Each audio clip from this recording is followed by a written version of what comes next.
National दुनिया में आप सभी पैनल पे आए हुए विशेषज्ञों का स्वागत है।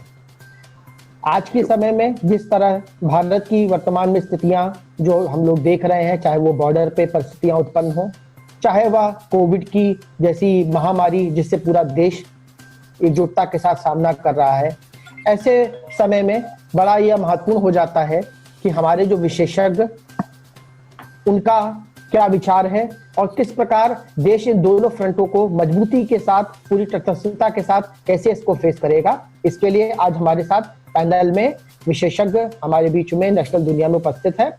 मैं अपने पैनलिस्ट का परिचय कराना चाहूँगा।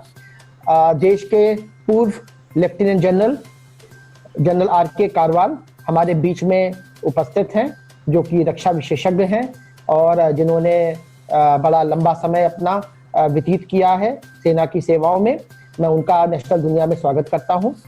हमारे बीच में शैलेंद्र स्वरूप साहब उपलब्ध हैं, जो कि भारत के महत्वपूर्ण कॉर्पोरेट लॉयर्स में एक हैं और उनसे हम लोग आर्थिक पहलू पर जिस प्रकार राष्ट्र और लीगल पहलू पर जिस प्रकार राष्ट्र दोनों फ्रंटों पर संघर्ष कर रहा है, उस पर हम उनकी राय जानेंगे। मैं उनका भी नेशनल दुनिया पर स्वागत करता हूं।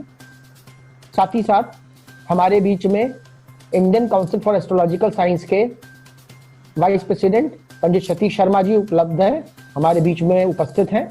उनसे हम लोग एस्ट्रोलॉजिकल पॉइंट ऑफ व्यू से समझना चाहेंगे कि ये जो महामारी हमारे बीच में आई है और जिस प्रकार से हम लोगों के बॉर्डर्स पे ये तनाव की स्थितियां उत्पन्न हैं, उनमें हम किस प्रकार से ग्रहों का वर्तमान में जो चाल है, जो ग्रहों की वर्तमान में स्थिति है और भारत इन परिस्थितियों से कैसे उबर कर निकलेगा, इसके लिए हम उनका विशेष मार्गदर्शन लेंगे। मैं पंडित सतीश शर्मा जी का भी नेशनल दुनिया के इस पैनल डिस्कशन में स्वागत करता हूँ। जनरल साहब, सबसे पहले मैं शुरुआत में आपसे सबसे पहले यह जानना चाहूंगा कि जिस तरीके से वर्तमान में ये परिस्थितियां पिछले 7-8 हफ्तों से चल रही हैं, जहां पर चाइना ने गलवान वैली में आकर जो संघर्ष पत्र 15 जून को हुआ, जिसमें हमारे 20 वीर सैनिक शहीद हुए और चाइना ने तो यह नहीं बताया कि उनके यहाँ कितनी लोगों की जान गई, किंतु जो ये परिस्थितियां उत्पन्न हो रही हैं,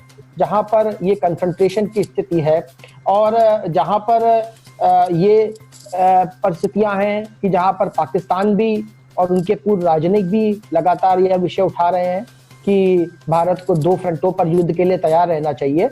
ऐसी स्थिति में भारत की सेनाएं और भारत की सेनाओं का मनोबल किस प्रकार से जाना जाए और इन परिस्थितियों का मुकाबला किस प्रकार से किया।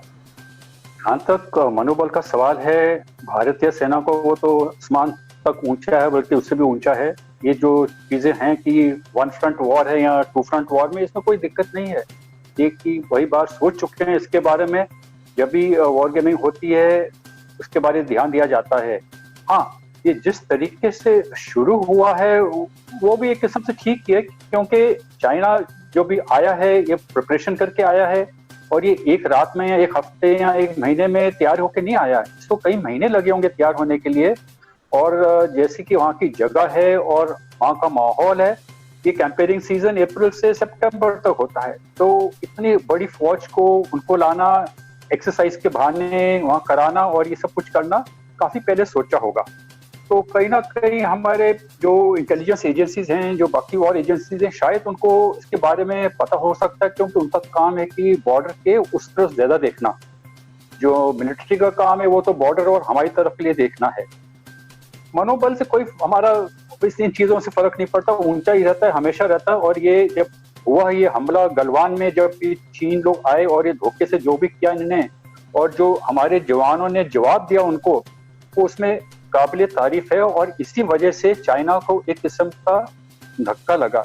मेरे विचार में चाइना ने नहीं सोचा था कि भारत इतनी जल्दी और इतनी मुकाबला करेगा इन लोगों का।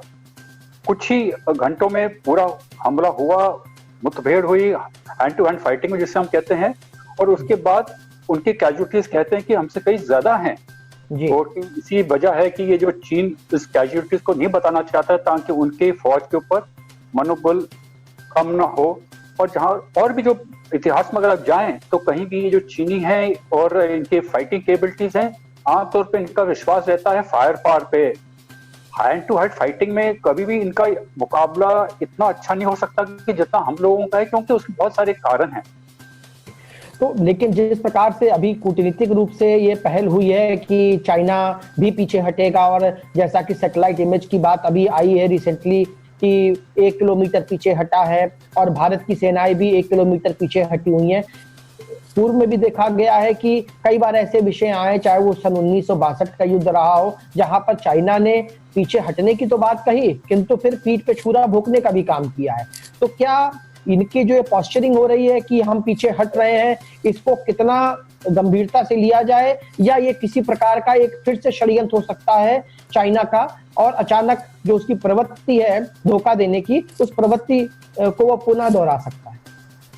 आप बिल्कुल सच कह रहे हैं। जो चाइना की स्ट्रेटेजी है, जो उनके टैक्टिक्स है, इनका बहुत मशहूर है, सुन त्सू के ऊपर बना है, जिसमें उसने लिखा है कि if the enemy attacks we withdraw, if the enemy withdraws we attack.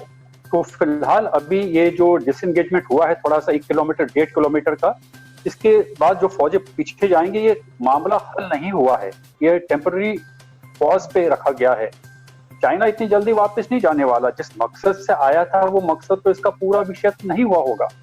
तो अभी ये जुलाई का महीना चल रहा है और 2-3 महीने और ही हैं, उसके बाद ये बर्फ गिरना शुरू हो जाएगी और स्थिति वैसी की वैसी रहेगी। जहां तक षड्यंत्र का सवाल है, चाइना से और उम्मीद क्या कर सकते हैं इसमें?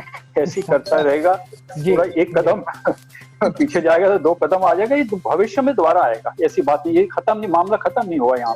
जनरल साहब जी, जो 1962 में भी China came to Galwan in March, absolutely, and then again attacked in later in October.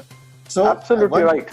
So one won't put it beyond them that they would certainly do something like that. Absolutely, I agree with you 100%. Absolutely.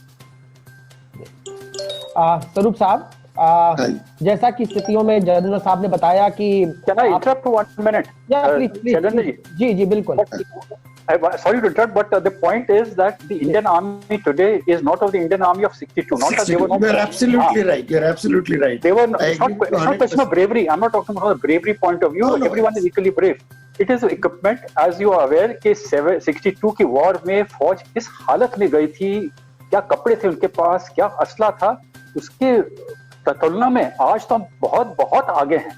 तो इसको general साहब ये माने कि जिस प्रकार प्रधानमंत्री ने जो सौदे किए हैं, रक्षा सौदे लगातार, चाहे हम S-400 रूस से ले रहे हों, चाहे हम रफाल विमान ले रहे हों, चाहे हम गोला बारूद ले रहे हों, तो कहीं ना कहीं ये वर्तमान में जो सरकार है, जो लीडरशिप है, ये इस महत्वता को समझ रही है कि जब तक हमारे पास आधुनिक हथियार नहीं होंगे, तब तक चीन जैसे देश का सामना करना तो नहीं होगा। ये आप बिल्कुल ठीक कह रहे हैं, और मैं तो कह रहा हूं कि अगर ये चाइना पीछे हटने को मजबूर हुआ है तो मिलिट्री माइट के अलावा जो स्ट्रॉन्ग पॉलिटिकल विल दिखाई गई है, इतनी जल्दी स्ट्रॉन्ग पॉलिटिकल विल दिखाई, उसके वजह से भी चाइना को एक किस्म का धक्का लगा है। तो ये combination of strong political will और मिलिट्री माइट है, और असला तो चाहिए, लेटेस्ट वेपन चाहिए। वो दूसरी बात है कि रशिया S-400 चाइना को भी दे रहा है और हमको भी दे रहा है।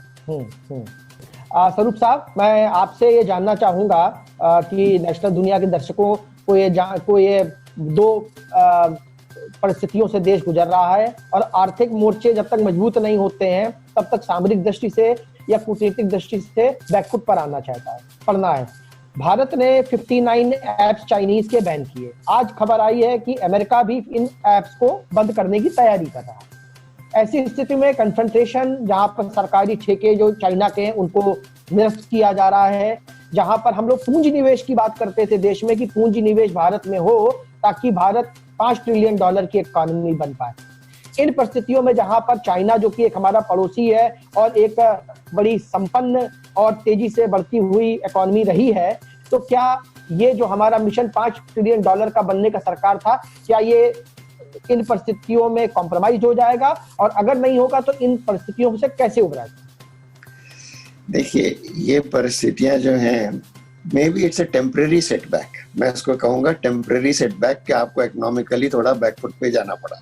चाइना की इकोनॉमी जो इतनी बढ़ी, वो क्यों बढ़ी? वो इसलिए बढ़ी कि उसके एक्सपोर्ट्स यूएस और वगैरह में जाने लगे। अगर आप आफ्टर जो उनका, जब चाइना से उनका एक्सपोर्ट्स शुरू हुए चाइना के, तो अगर आप यूएस डिपार्टमेंट स्टोर्स में गए होंगे कभी उस समय में, तो आपने देखा होगा कि चाइनीज गुड्स जो थे उनके शेल्फ्स को फ्लड कर गए थे, और रिजल्ट ये था उसका कि अमेरिकन प्रोडक्शन धीरे धीरे, उनकी मैन्युफैक्चरिंग इकोनॉमी नीचे जाने लगी।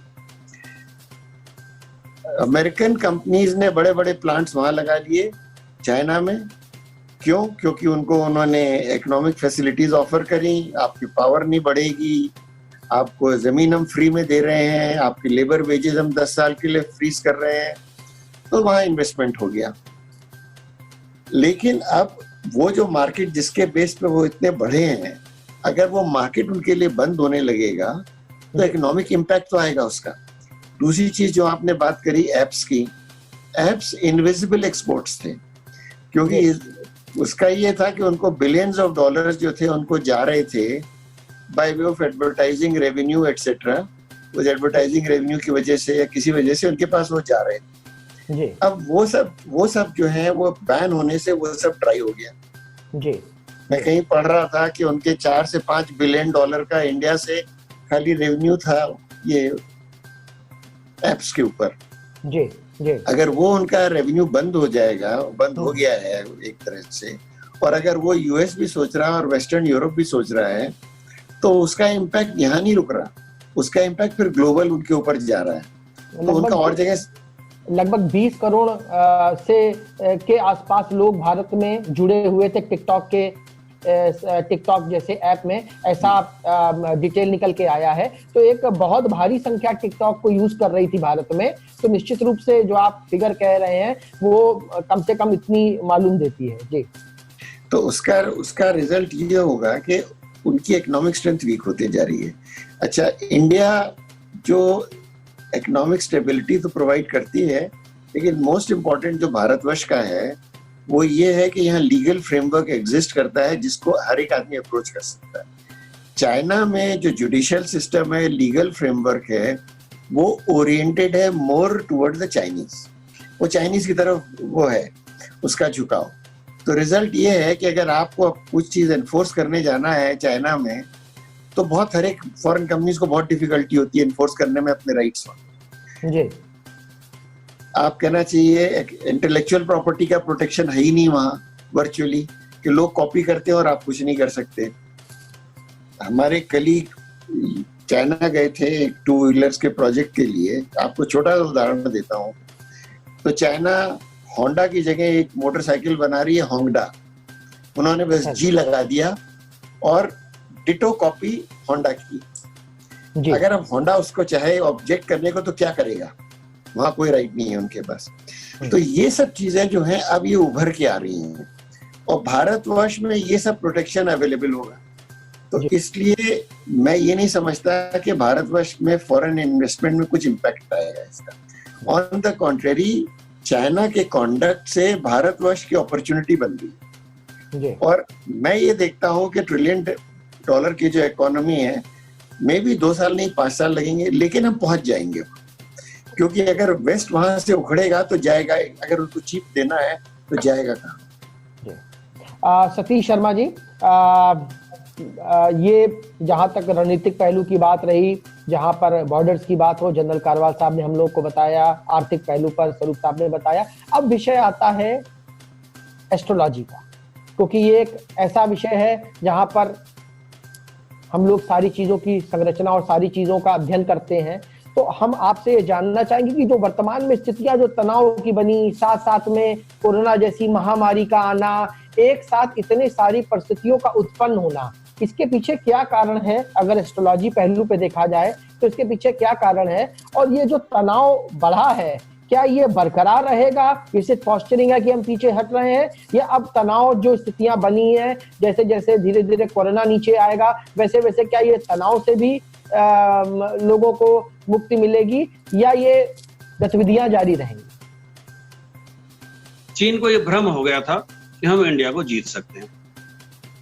वो पूरे विश्व में प्रभुत्व स्थापित करने के लिए भारत को जीतने की गलती, भारत को हराने की गलती, ऐसा सोचना भी उनके लिए गलत सिद्ध हो गया, क्योंकि छोटे देश को वो मार सकते थे, अब भारत को हराना बड़ा मुश्किल। मैं प्योर एस्ट्रोलॉजिकल ग्राउंड्स पर आपको 2-3 बातें बताता हूं जी।